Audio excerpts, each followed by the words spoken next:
Doubt वाले जो question है उसको मार्क किए और मैंने यहाँ पे लिखा हुआ सर, वहाँ पे मार्क नहीं किया मैंने, ऐसे किया मैंने।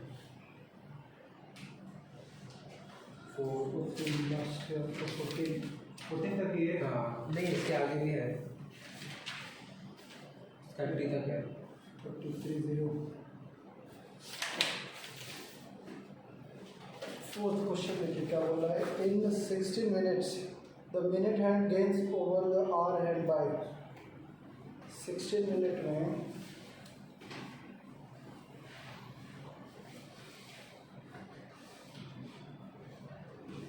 16 minute the minute hand gains over the hour hand. Minute hand कितना गेन कर रहा है आवर हैंड के ऊपर, मतलब मिनट हैंड के थ्रू जो एंगल बन रहा है और आर हेड के थ्रू एंगल जो बन रहा है उसी का डिफरेंस निकालना होगा। जो एंगल के लिए तो सर ऑर्बिट ये चाहिए ना, ये मतलब वो चाहिए हमें, वो क्या चाहिए था आपको, आर और मिनट दिया रहता है, एंगल बिल्कुल दिया रहता है, बट यहाँ पे आर नहीं है, कितना बस कितना मिनट नहीं है, तो हमें केवल ये निकालना होगा 16 मिनट में मिनट हैंड कितना चलेगा डिग्री और 16 मिनट में आर हैंड कितना चलेगा, ये तो हमें मालूम ही है, मालूम है ना। हाँ, 1 मिनट में तो 6 डिग्री है, 1 मिनट में 6 डिग्री, तो 16 मिनट में 16 इंटू 6 96 डिग्री हो गया।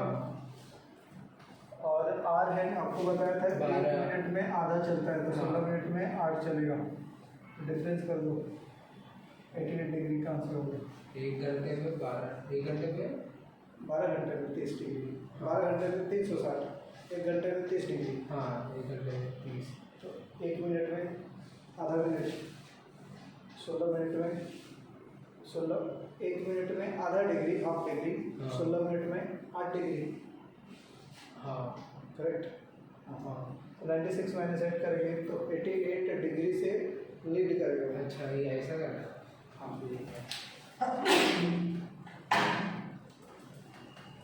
और वो 5 से वैसे होगी क्या? Clock is set at 1 PM।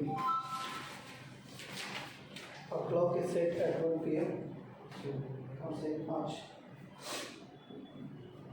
1 PM पे सेट किया गया है और ये राइट है इस टाइम पे 1 PM पे ये राइट टाइम दिखा रहा है, ऐसा बोल रहे हैं।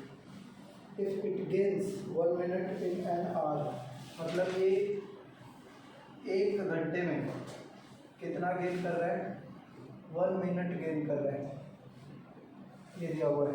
अच्छा, मतलब 1 घंटे में वो 1 घंटा नहीं, मतलब 3 बज के, मान लो 3 बजा है तो 4 बजे वो 4 नहीं बजेगा उस घंटे में, 4 बज के 1 मिनट हो जाएगा। करेक्ट, 1 मिनट ज़्यादा हो गया रहेगा, तो और हर घंटे में 1 मिनट गेन कर रहे हैं ना, 1 मिनट गेन कर रहा है घंटे में। अगर मैं बोलूँ आपसे कि 2 घंटे बाद आप राइट टाइम बताइए, तो 2 घंटे बाद उसमें टाइम हो गया रहेगा 3 बजे अगर हमने स्टार्ट किया है तो 5 बज के 2 मिनट, जबकि राइट टाइम हमारा क्या होगा 5 बजेगा, 2 माइनस कर देगा। ठीक है, तो 1 बजे से सेट किया गया, उसके बाद आपको देखना हो कितना चला है। Then what is the true time when the clock indicates 6 PM in the same day. 6 PM 6 PM में कितना घंटा चल गया, 5 घंटा। 5 घंटा में 5 मिनट ज़्यादा चल जाएगा। हाँ 6:05 होगा। हाँ, तो जो टाइम हो जाएगा वो टाइम कैसा हो जाएगा, 6:05 minute. Correct, 6:05। But exact time क्या हो जाएगा, 6। एग्जैक्ट टाइम 6 होना चाहिए, 6 तो ऑप्शन में नहीं है। हमें ये देखना पड़ेगा, शायद इसका लॉजिक कुछ अलग लगाना पड़ेगा कि 1 घंटे में कितना गेन कर रहा है, तो इतना घंटे में कितना मिनट गेन कर जाएगा। 6 घंटे में 5 मिनट गेन करेगा।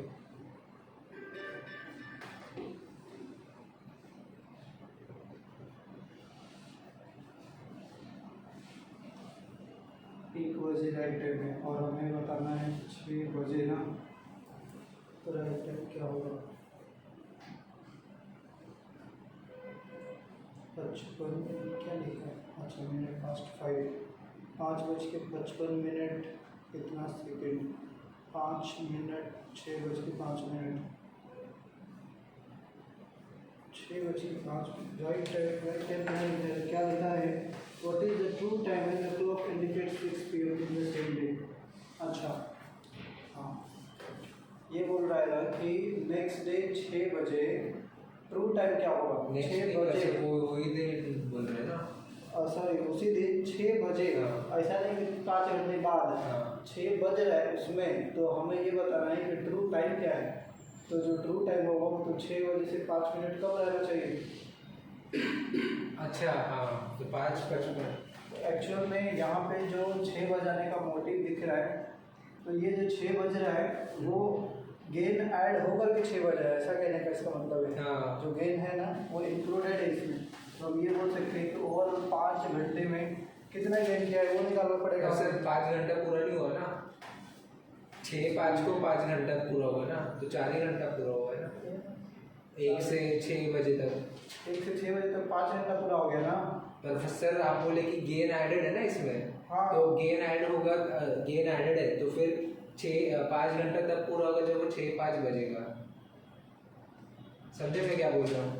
नहीं अभी एक घंटे में 1 मिनट बढ़ रहा है, आप बोल रहे हो ये 6 ऐसा टाइम है जिसमें गेन जो है एडेड है, राइट। तो फिर अगर गेन एडेड है तो फिर 5 घंटा 1 से जब 6:05 होगा ना तब 5 घंटा पूरा होगा। हाँ तो एग्जैक्टली 4 मिनट और कुछ रहेगा इसमें ना। हाँ 4 मिनट और कुछ होना हाँ। चाहिए एग्जैक्टली। तो वही ऑप्शन अगर देखेंगे मतलब 6 बजने में कम होना चाहिए ऐसा हमारे कहना है।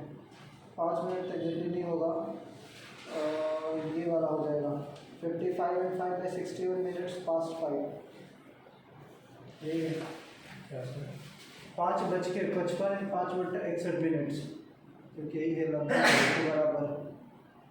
जो 1 सेकेंड 1 मिनट का जो गैप आ रहा है, जो 1 मिनट का गड़बड़ आ रहा है, वही वाला सिचुएशन देखना है।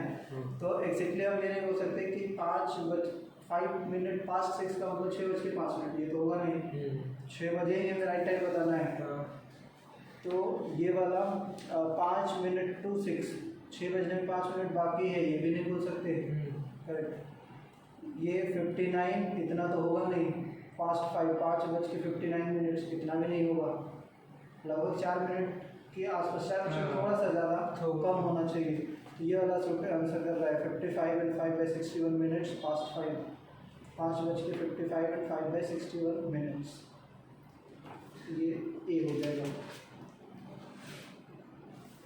कौन सा था क्वेश्चन? हाँ 55 and 5 by 61 minutes past। इन्होंने कैसे किया सर? ये किया है 6 बजे 5 घंटा 1 घंटा 1 मिनट 1 आवर करेक्ट क्लॉक। तो 61 by 16। अच्छा ऐसा है। ये बोल रहा है कि 1 घंटा 1 मिनट इस घड़ी का जो चल रही है गेन के साथ, वो वाली घड़ी का हमारे 1 घंटे के बराबर है। तो इसका ये जो घड़ी चली है वो कितना चली? 5 घंटा ही चली है ना, ये वाली 5 घंटा चली है। तो कितना मिनट के बराबर चल रही है या कितना घंटे के बराबर चल रही है वो ऐड करना होगा। कहने का मतलब कि ये जो रॉन्ग घड़ी बनाई गई है वो 1 आवर और 1 मिनट चल रही है, तो जाकर के हमारा 1 आवर हो रहा है। करेक्ट। ये करेक्ट है और ये रॉन्ग घड़ी है। करेक्ट। तो हमने रॉन्ग वाला ही टाइम दिया हुआ है, इधर 6 बज गया है, उसी घड़ी में सेट करके दे दिया 6 बज गया। तो हम बोल सकते हैं कि 61 मिनट में 61 मिनट में कितना हो रहा है? 60 मिनट रिप्रेजेंट करना है। जब 61 मिनट होगा इसमें, तो इसमें कितना हो जाएगा? 60 मिनट। तो यहाँ पे कितना हुआ ओवरऑल? 5 घंटे का गैप दिखा रहा है ना। यहाँ पे आगे कितना बढ़ा है ये घड़ी? 5 घंटा। 5 घंटा मतलब 5 घंटे में कितना लिख सकते हैं? 300 5 into 305 60 ना, 5 into 60 300। हाँ 300 मिनट में बेसिकली हमें ये देखना है ना, मिनट जब होगा तो इसमें कितना मिनट होगा? यहाँ पे 1 मिनट को रिप्रेजेंट कर लेते हैं, 1 मिनट में 60/61 मिनट। ये बात समझ में आई? हाँ। तो हम डायरेक्ट इस पे जाते हैं, कितना था 6×5=30, 300 मिनट में 60/61 इंटू 300 मिनट्स। ये तो कैंसिल होगा इसलिए वो पॉइंट में आ रहा है एक्चुअली। तो 55 एंड 4 बाई था 50 में 60 कितना था 61 नहीं होगा, डिवाइड तो होगा नहीं, 55 5/61 मिनट। कितना मिनट रिप्रेजेंट करेगा उसमें? 300 मिनट में कितना मिनट इसको, कितना मिनट का रखना पड़ेगा? मतलब 5 बज के कितना हम दे सकते हैं, 5:55 मिनट और 5/61, वो भी मिनट का ही पार्ट है एक्चुअली पूरा। सर ये क्या इससे कैलकुलेट किया आपने 55 5/61? ये वाला हाँ, ये हमने यहाँ से समझ में आया, 61 मिनट हो रहा है राउंड गाड़ी में, तो उसमें 60 मिनट हो रहा है।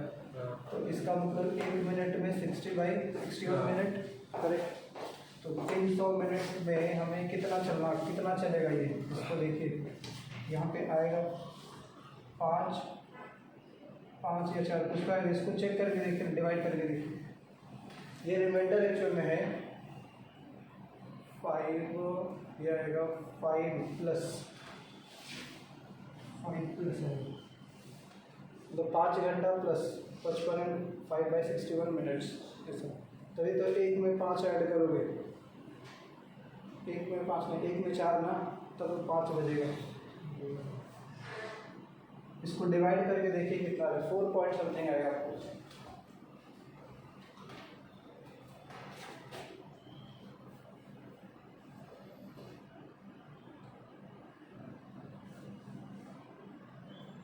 डिवाइड ही नहीं हो रहा पहले बात, तो इसलिए इसको डिवाइड करें। इसको डिवाइड करो सर, वही 60 इंटू 300/61 295 95.081। हाँ 295 ना, हाँ। पॉइंट 081। 081, तो 295 ये मिनट हो गया, करेक्ट। हाँ, इतना मिनट में कितना घंटा होगा? 1 घंटा में 60 मिनट, तो 4 घंटा 295 4 आवर 55 मिनट्स, 55 पॉइंट में जा रहा है ना, फिर तो 081 मिनट्स, देख लो यही आएगा। 4 घंटे का मतलब 224। 295 को इससे डिवाइड कर देना 60। हाँ 60 से डिवाइड करेंगे तो 240 निकल गया 4 घंटा। 4.918। हाँ तो 4.9 मतलब 4 घंटा और 0.9 आवर्स। 0.9 मतलब उस मिनट में कन्वर्ट करना पड़ेगा 0.9 वाले को, समझ रहे? तो उसको ये मिनट में कन्वर्ट कर लिया एक्चुअली। इसको आप डिवाइड करोगे तो आर वाला अलग, मिनट वाला अलग लिखना पड़ेगा, मतलब फ्रैक्शन वाला अलग। फ्रैक्शन को क्या करते हैं फिर मिनट में कन्वर्ट करते हैं। तो ये इसको ऐसा डिवाइड करेंगे, इधर हटा दो ना। हाँ,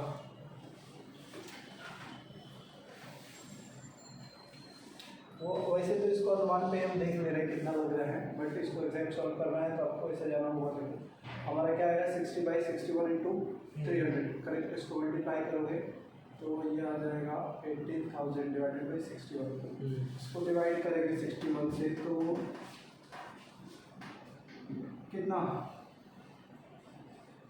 बन जाएगा? 2 वही हो जाएगा 2 डायरेक्ट कर लेते हैं। 60 से कितना 2 6 2 12 यही होगा। हाँ, 8 और कितना 7 में 2 5 0 फिर से 9 से डिवाइड करना है 9 9 से 14 9 10 4 3 7 फिर सही है। फिर इधर से 0 लेते हैं, ये वाला 5 बार में जा रहा है 5 30 5 रह गया इधर से, करेक्ट। बाकी तो कुछ है नहीं। तो यहाँ से हम ये लिख सकते हैं ना 295 मिनट्स, करेक्ट, एंड प्लस ये रिमाइंडर है 5/61 मिनट्स, करेक्ट, 5/61 मिनट्स। तो इसको आर में कन्वर्ट किया गया है, इसको आर में कन्वर्ट करेंगे तो 4 आवर्स हो जाएगा प्लस 55 मिनट्स। ये तो डायरेक्ट दिख रहा है, 240 प्लस 55 है, तो 4 आवर्स 55 मिनट्स, और ये वाला भी 5/61 मिनट्स, इसी में एसोसिएट कर दिया हमने, उसकी फ्रैक्शन है। तो ये डायरेक्ट मिनट्स वाला पोर्शन अब इधर लिख दिया गया है, 55 एंड 5/61 मिनट्स। तो 4 आवर्स ऐड करेंगे यहाँ से। इनिशियल जो टाइम था क्या था हमारा, 1 बजे रहा था शायद, 1 बजे था ना, राइट। तो इतने टाइम में आपका जो करेक्ट टाइम रिप्रेजेंट करेगा प्लस 4 आवर्स और 5 hours 55 5/61। तो ये हो गया 5:55 मिनट 5/61 हो गया, ये था करेक्ट। थोड़ा सा इसमें माथा पच्ची रहता है, अनुमान लगाएंगे तो लगभग आंसर ऐसे मिलेगा। इसके बाद तो फिर मैं ट्राई करता हूँ। हाँ। गेन का ही है ना ये? हाँ, गेन या फिर ये रहेगा, या तो गेन होगा या तो लूज होगा। लूज का कैसे आगे जा सकती है, 1 मिनट पीछे भी जा सकती है। अच्छा, तो सेम लॉजिक है, कितना पीछे रहेगी सर? हाँ, ये 20 पीछे रह जाएंगे तो ऐड करना है, अब इधर ये माइनस करना होगा। सर 20th का मैंने ट्राई किया, 28 को सैटरडे आने पर आंसर आ जाएगा।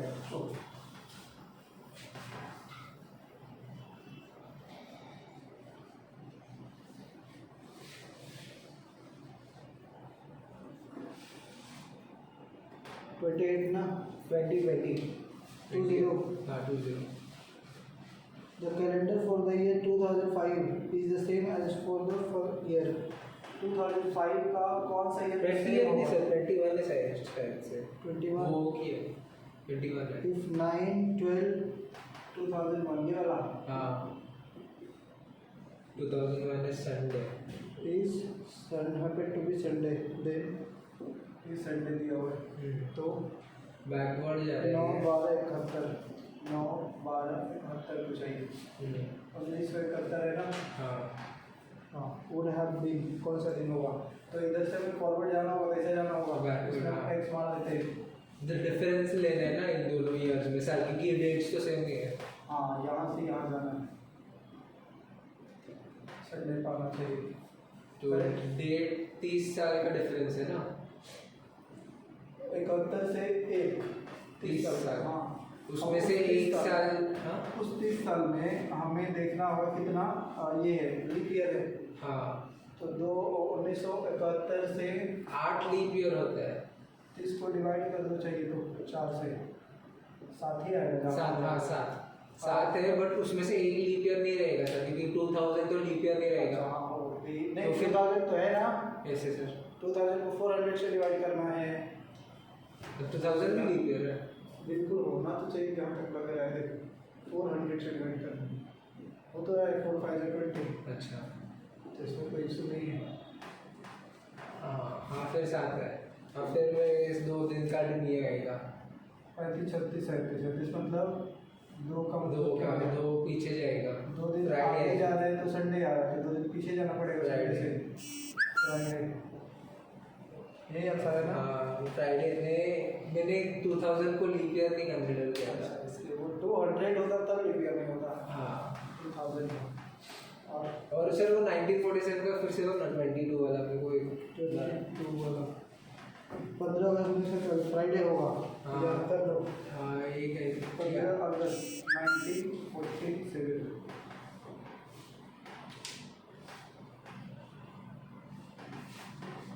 इसमें हमें क्या करना होता है कि देखना होता है कितना कौन सा ईयर कंप्लीटेड है, उसके बाद कौन सा ईयर में एंट्री लिया हुआ है हमने।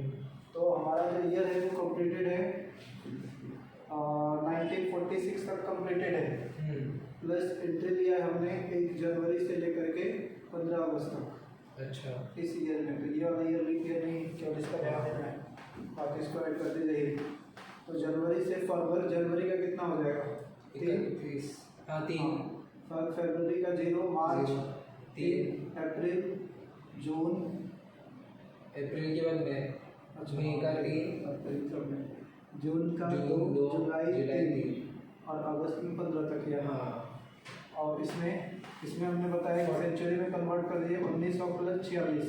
हाँ, 1900 का मतलब 30, 46 का मतलब 16, 3, 300 एक हो जाएगा, 300 का करेक्ट ना? एक ही होगा ना सर? हाँ 300 है तो 300 का एक ही होता है। हाँ, क्लियर है? 1900 को हम लिखेंगे तो एक कन्वर्ट करेंगे इसका। 46 और प्लस सर 46 होगा वाले में 46 प्लस इसको डिवाइड करेंगे ये 4 से 11। हाँ 11, तो ये कितना हो गया, इसको छोटा कर सकते हो, 42 प्लस 4 दिख रहा है।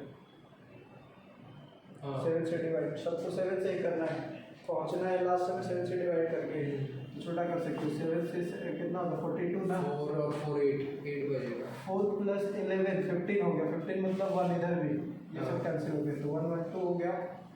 इसको इधर लिख लेते, इसको हटा देते इधर से, फिर इसको ऐड कर 3 3 6 और 2 8 8 3 11 12 13 14 15 16 16 का मतलब 2 हो गया, हाँ 15 का मतलब 1 एक 2 1 3 2 5 5 का मतलब 5।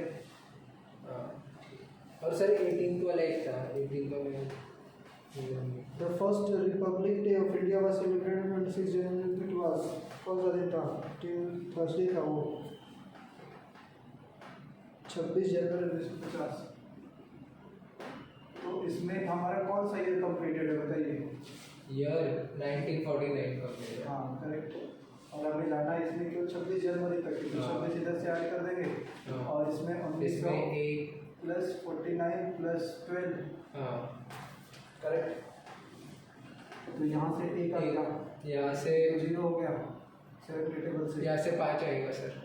ये सही है ना? हाँ। इधर से 5 और एक 6 को इधर ले लेते हैं, 26 प्लस 6 32 28 और 4 कितना हो गया? 4 तो ये कौन सा हो गया? थर्सडे। ये याद रखो। अच्छा मतलब ये करना है कि जितना क्या बोलते हैं उसको ऑड डेज आ रहा है वो उसके हिसाब से डेट लिखना है। हाँ उसी पर जाकर देख लेना फाइनल कितना हो गया। समझा? ये इंडिपेंडेंट है, तो इसमें हम 1 तारीख को मंडे लेते हैं, 2 तारीख को ट्यूसडे, इस तरीके। ठीक है समझा। अगर लीप ईयर रहता तो अलग रहता ना सर? ये वाला ना जो हाँ। ये वाला लीप ईयर रहता तो हाँ अलग रहता है। तो फिर अगर 4 का डिफरेंस उसमें भी है आपको अलग तभी होगा जब फरवरी उसका काउंट होगा तब। हाँ उसमें फरवरी 1 लिख देना उसका ऑड डेज, बाकी कुछ से दे देना। इसमें ये दोनों इंपॉर्टेंट डेट है, इसके ध्यान में रख सकते हो कि जो 1947 है, जो हमारी आज़ादी मिली जिस दिन, तो उस दिन जुम्मे की रात है, याद रख लो। फ्राइडे को क्या होता है? जुम्मे की रात होती है नहीं। और उसके पहले क्या हो गया? संविधान बन गया। पहले संविधान बनेगा तब आज़ादी मिली, ऐसा करना पड़ेगा, क्योंकि ये जो आ रहा है थर्सडे को आ रहा है और ये फ्राइडे को आ रहा है, तो पहले लिख दिया गया, अगले दिन आज़ादी मिल जाएगी। ऐसा हालांकि ऐसा है नहीं, डेट नंबर है कहीं से बाद में हो रहा है ठीक, बट याद रखने के लिए ऐसा याद कर सकते, दोनों कंसेक्यूटिव डेट है। मैं ट्राई करके फिर जो क्वेश्चन नहीं किया हाँ बाकी इधर का हो गया रहेगा ना कैलेंडर का। हाँ ये वाला मैंने नहीं किया सर, ये प्रॉब्लम वाला मैंने पढ़ा ही नहीं, वो नीचे के एडजस्ट किए मैंने, लेकिन ये हो जाएगा मुझे जहाँ तक लग रहा मैंने है, पढ़ा ही नहीं वो। इसीलिए नहीं हुआ है ना, पर ये हो जाएगा। ठीक है मैं ट्राई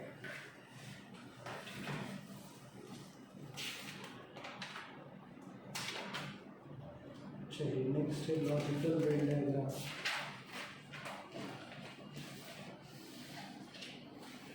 ये तो बहुत इजी टॉपिक है। कितना क्वेश्चन 37 सर पानी की बोतल भी है।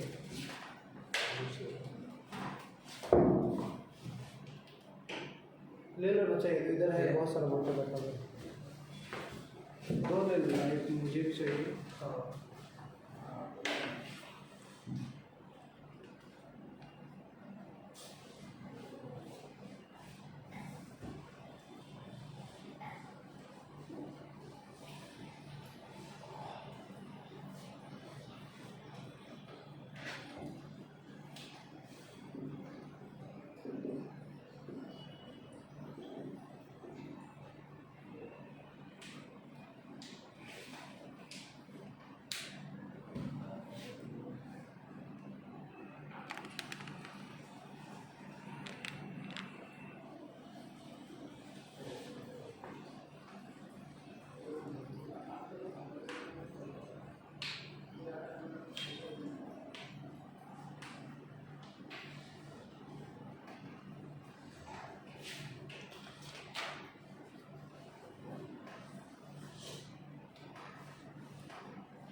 चलिए देखिए, लॉजिकल वर्ड डायग्राम में जनरली आपको 3 चीज़ें दी जाएंगी, 3 नाम दिया जाएगा, करेक्ट, ए बी सी, ये 3 नाम रहेंगे।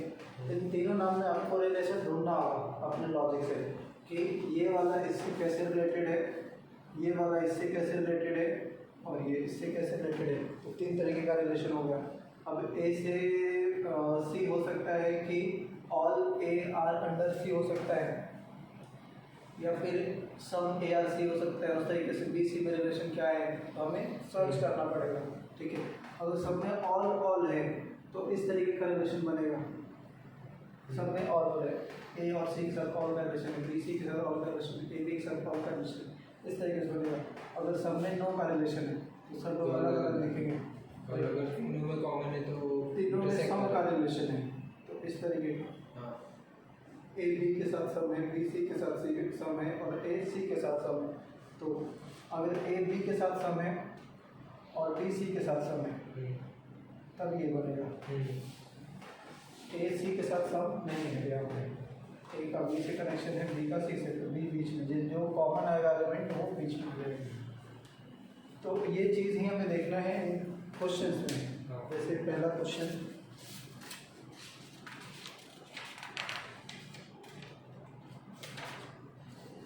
पहला क्वेश्चन दिया हुआ है, musician, instrumentalist and violinist. Musician, musician, SICIANS, violinist, art instrument,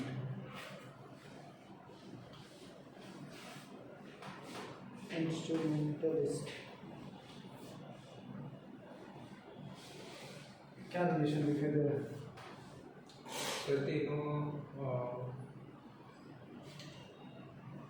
तीनों में क्या रिलेशन दिख रहा है?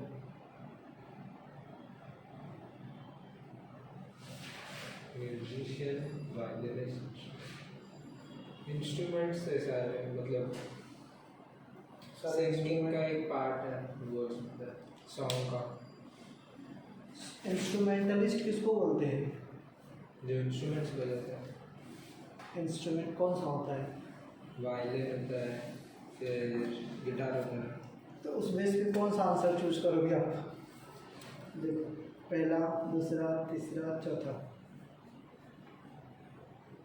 दूसरा और तीसरा एक जैसा लग रहा है, ये वाला। हाँ, इसमें म्यूजिशियन अलग चीज़ है, आई गेस। वायलिनिस्ट और इंस्ट्रूमेंटलिस्ट, वायलिन, हाँ वायलिन जो हो गया इंस्ट्रूमेंट के अंदर आ जाएगा, और म्यूजिशियन तो अलग हो गया ना, म्यूजिक दे रहा है, इसलिए मैंने तो ये अलग हो गया और ये सही है फिर।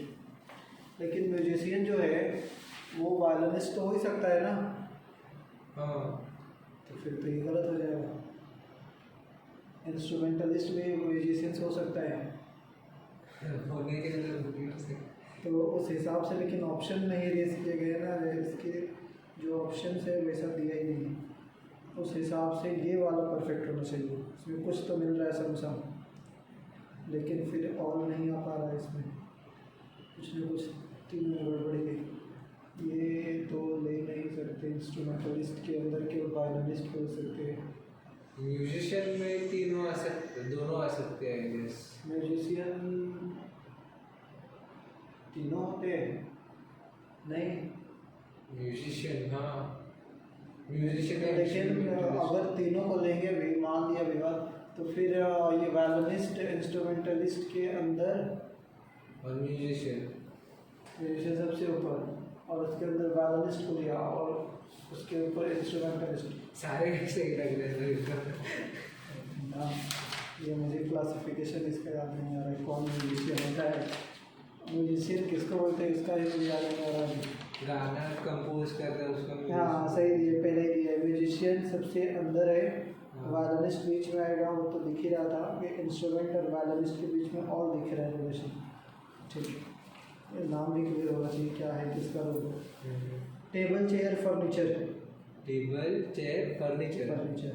टेबल और चेयर बैठने का है, फर्नीचर मतलब फर्नीचर और मतलब टेबल और चेयर एक साथ कनेक्टेड है और फर्नीचर के अंदर आते हैं दोनों। हाँ ऐसा है क्या?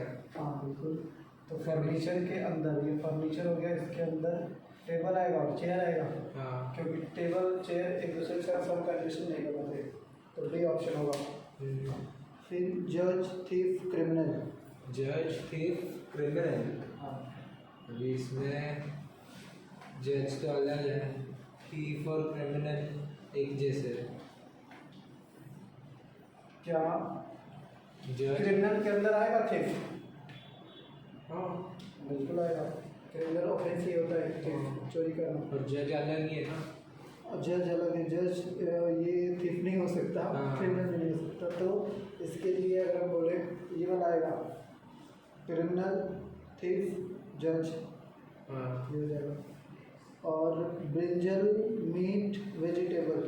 वेजिटेबल वेजिटेबल के अंदर ब्रिंजल आएगा और मीट अलग से अलग आएगा, तो ये भी ऑप्शन ही होगा।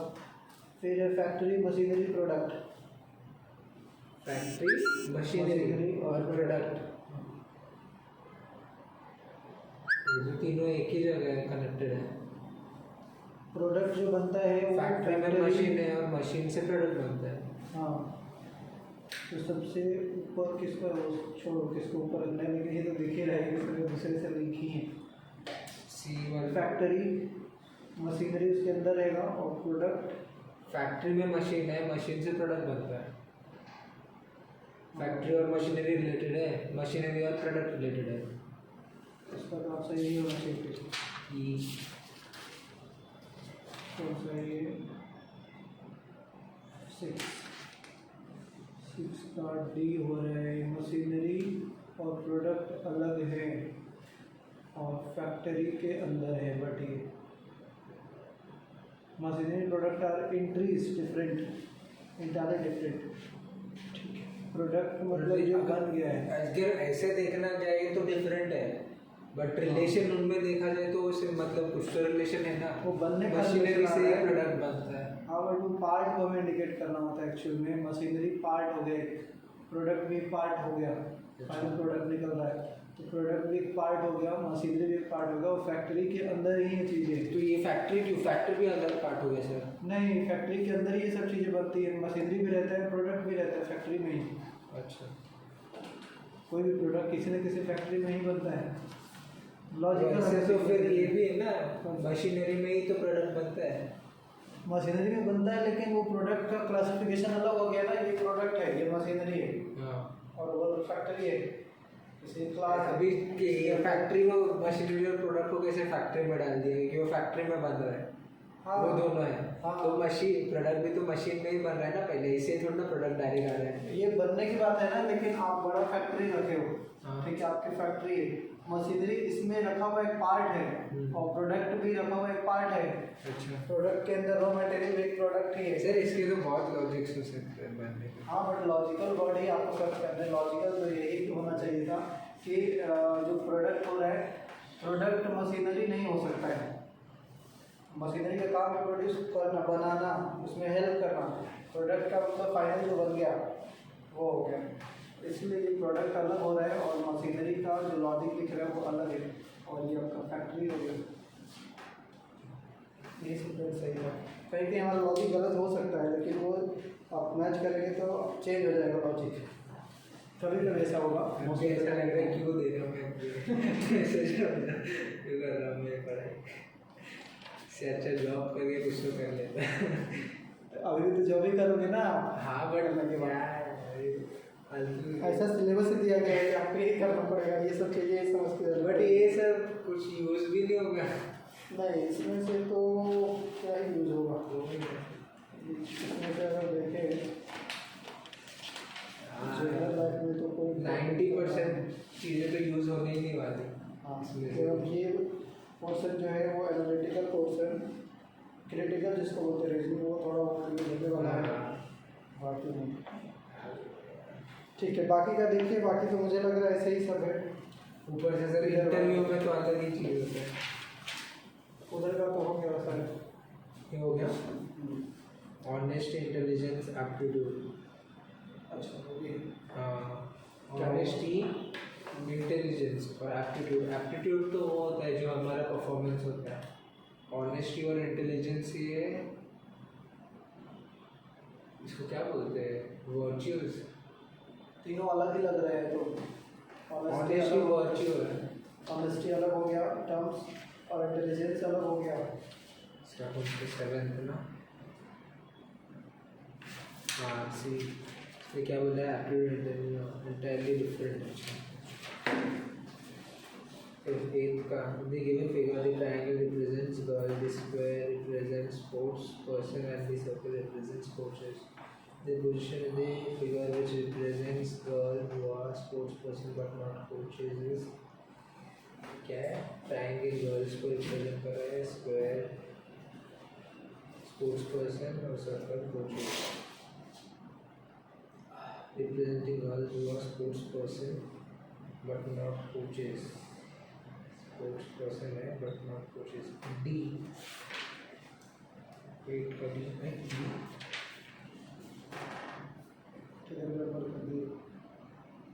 डी स्क्वायर द पोर्शन में फिगर इज स्पोर्ट्स पर्सन था in tall man. If tall man is equal to circle, ये टॉल मैन है।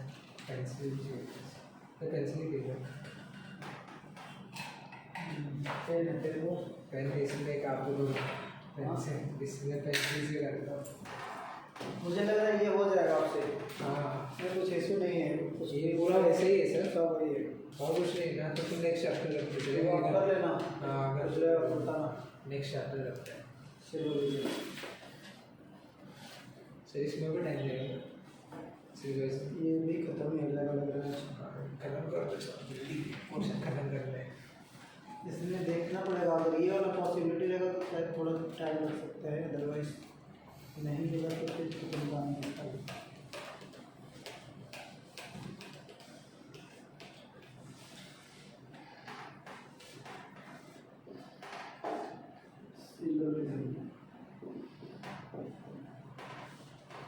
सिलोजिज्म में क्या होगा कि जो भी आपको स्टेटमेंट दिया जाएंगे तो उसको हमें ट्रू मानना होगा, चाहे भले ही वो गलत हो लेकिन उसको हमें ट्रू मानना। इसका मीनिंग क्या है?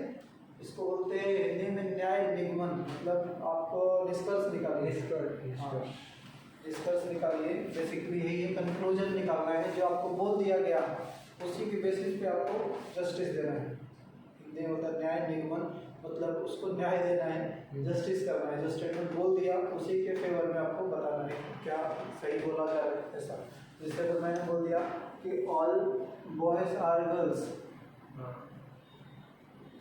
ये स्टेटमेंट बोल दिया हमने, मतलब आपको समझना ही पड़ेगा जितने बॉयज है वो सब गर्ल्स है, ये माइंड में फिट कर लेना होगा। अच्छा। उसके बाद मैं आपसे पूछूंगा कंक्लूजन बताइए कि क्या मैं ये कंक्लूड कर सकता हूँ कि सम गर्ल्स आर बॉयज, क्या मैं ये बोल सकता हूँ? हाँ बिल्कुल बोल सकता हूँ। दूसरा बात, some girls are not boys, ये बोल सकता हूँ क्या? नहीं बोल सकता। वेरी गुड, ये नहीं बोल सकता। तो ये सब चीज़ें ही रहेगी। इसमें देखो स्टेटमेंट रहेगा आपको और उसके बिना पे कंक्लूजन, ठीक है, स्टेटमेंट और कंक्लूजन। तो स्टेटमेंट आपको जनरली 2 भी मिलेगा, 3 भी मिलेगा, 4 भी मिल सकता है, बट मोस्ट प्रोबेबली तो ये दिख रहा है कि 4 भी है, 4 वर्ड है। ठीक है, 4 डिफिकल्ट है नहीं, कोई भी डिफिकल्ट नहीं है। स्टेटमेंट में देखिए 4 तरीके का स्टेटमेंट। पहला स्टेटमेंट होता है सम ए आर बी, कुछ ए बी है तो उसको नेगेट कैसे करेंगे? इस तरीके से, ए का कुछ पार्ट बी में है, ये वाला। दूसरा सम ए या नो ए इज बी, इसको अलग अलग रिप्रेजेंट कर देंगे, ये ए है ये बी है, दोनों के बीच में कोई रिलेशन नहीं है। तीसरा all A is B, all A जो बी के अंदर है आर बी, ये किधर है? बताइए किसको ए दे किसको all B? A are B है ना, हाँ ए जो अंदर वाला सर्कल है। ए अंदर, हाँ all A are under B, ऐसा पढ़ सकते हो, कुछ कंफ्यूजन रहेगा। और फोर्थ है सम ए इज नॉट बी। ए का कुछ पार्ट के बारे में बोला जा रहा है कि ये किस में नहीं है, बी में नहीं है, बाकी के बारे में मालूम नहीं है, लेकिन डेफिनेटली यहाँ पर थोड़ा सा ही मालूम है। तो ये आपका स्टेटमेंट हो गया और इन्हीं से मिला करके कंक्लूजन पूछा जाएगा। तो अगर इसके कंक्लूजन की बात करें, इसमें हम क्या कंक्लूजन दे सकते हैं? अगर आपसे बोला गया कि कुछ ए बी है तो आप बोल सकते हो वहाँ से कंक्लूजन दे सकते हो कि सम बी आर ए, कुछ भी ए हो जाएंगे, हो सकते हैं, नहीं हो जाएंगे, सकते हैं वाला अभी हम नहीं पढ़ना, हो सकते हैं मतलब प्रोबेबिलिटी की बात कर रहे हैं, प्रोबेबिलिटी नहीं, यहाँ पे डेफिनेट बात कर रहे हैं, definitely. All A are not B ऐसे भी हो सकता है sir, all A are not B ये हम नहीं बोल सकते, हमें ए के कुछ पार्ट के बारे में ही मालूम है, तो सभी ए के बारे में जब मालूम ही नहीं है तो आप कैसे बोल सकते हो? अच्छा। आपको जितना बताया गया उतने में से ही आंसर देना है। ये डेफिनेट कंडीशन है, सिर्फ में दो कंडीशन पढ़ना होता है, एक डेफिनेट, ये वाला समझ लो डेफिनेट पोर्शन है, और एक होता है प्रोबेबिलिटी। तो अभी हम डेफिनेट की बात कर रहे हैं, प्रोबेबिलिटी मतलब कैन भी लिखा रहेगा, मे भी लिखा रहेगा, तो थोड़ा सोचना पड़ेगा। जैसे आपने बोला ना कि ये ऑल भी हो सकता है, तो हो सकता है लिखा रहता तो फिर सही हो जाता, ऑल ए कैन बी, ऐसा रहेगा तो हम सोच सकते थे। नहीं मैंने बोला था sir all A are not B, ऐसे नहीं हो सकते। वो भी नहीं हो सकता है क्योंकि हमें केवल थोड़ा सा ही मालूम है, इतने बारे में मालूम है, तो बाकी के बारे में मालूम नहीं, हम कैसे बोल दें? फिर बाकी का क्यों जाने, सम का बोला है ना, सम ए आर बी बोला है ना, केवल आपको बताया गया कि ए का कुछ पार्ट जो है वही बी में है। अच्छा। ठीक है, केवल इतना मालूम है, तो आपको ये कहाँ मालूम है कि बाकी ए का पार्ट बी में है कि नहीं है? अच्छा। ये तो मालूम ही नहीं है ना, नहीं मालूम है तो आप कैसे बोल सकते हो कि all A are not in B या some A are not in B? ठीक है सर। जितना मालूम है उतना ही। जैसे मान लो मैंने बताया कि मेरा एक दिन के लेक्चर का समझ लो, एक दिन के लेक्चर का मान लो कि पेमेंट है 500, ठीक है, तो क्या आप इससे मुझे एक महीने के लेक्चर का बता सकते हैं कितना होगा? नहीं बता सकते, क्योंकि एक महीने में मैं लेक्चर लूँगा नहीं लूँगा, क्या करूँगा क्या नहीं। तो वो बताओगे तो पता चलेगा। मैथ के हिसाब से बता सकते हैं, बट रीजनिंग के हिसाब से आप लॉजिक नहीं लगा सकते। ठीक है, तो जितना यहाँ पे बताया जा रहा है उतने में ही सोचना है, एक्स्ट्रा माइंड नहीं लगाना है। ये जो अननोन फैक्टर है उसको नहीं बोल, यहाँ पे आप कुछ भी बोल सकते हो, सब कुछ दिख रहा है क्लियर कि ए और बी में कुछ भी रिलेशन नहीं है, तो आप ये बोल सकते हो कि some A are not B या some B are not A या नो बी से, ऐसे बोल सकते हो। ऑल ए आर बी, यहाँ से क्या मैं ये बोल सकता हूँ कि सम ए आर बी बोल सकता हूँ, और सम बी आर ए, ये भी बोल सकते हैं। हाँ करेक्ट, दोनों बोल सकते हैं। क्या ये बोल सकता हूँ ऑल बी आर ए?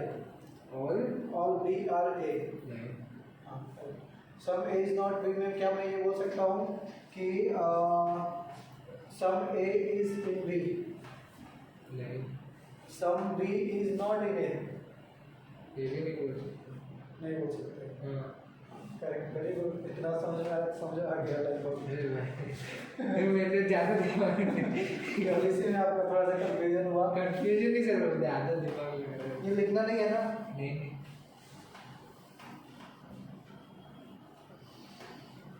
चलिए आप देखिए, ये तो हमने स्टेटमेंट की बात की केवल, और वो कंक्लूजन की बात करते हैं कि कैसा क्वेश्चन आएगा।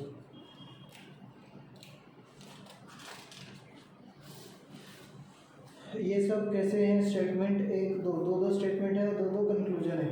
जैसे पहला है some mobiles are papers, some mobiles are papers,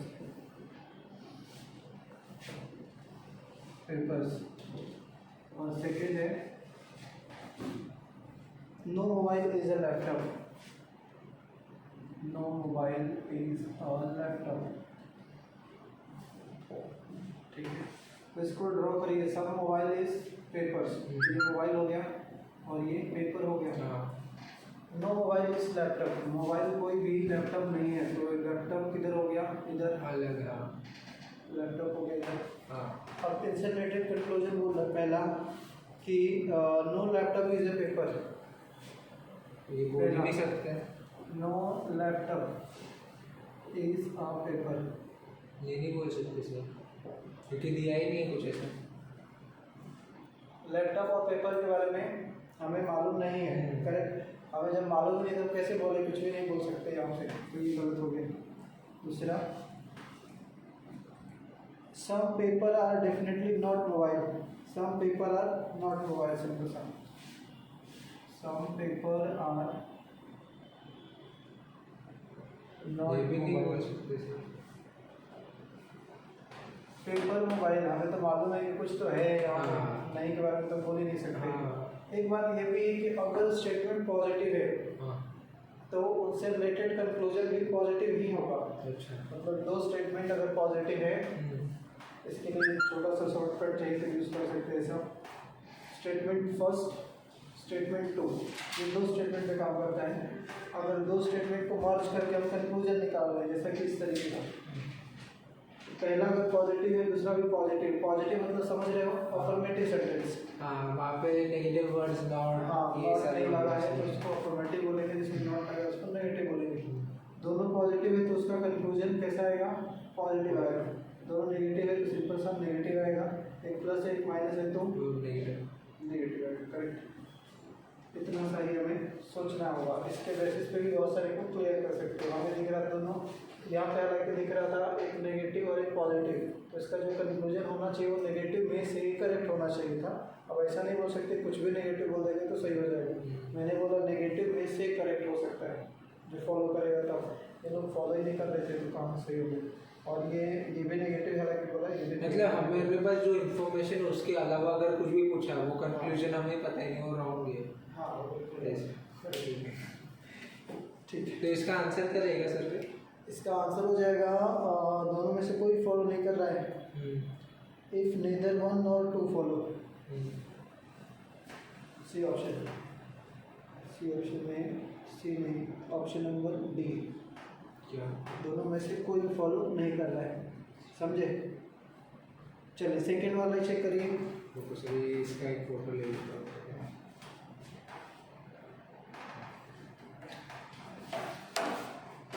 क्या है? इसमें 3 सेंटेंस स्टेटमेंट्स है और टेबल्स है चेयर। दूसरा 3 आ गया। हाँ 1 2 3 3, ठीक है चलो।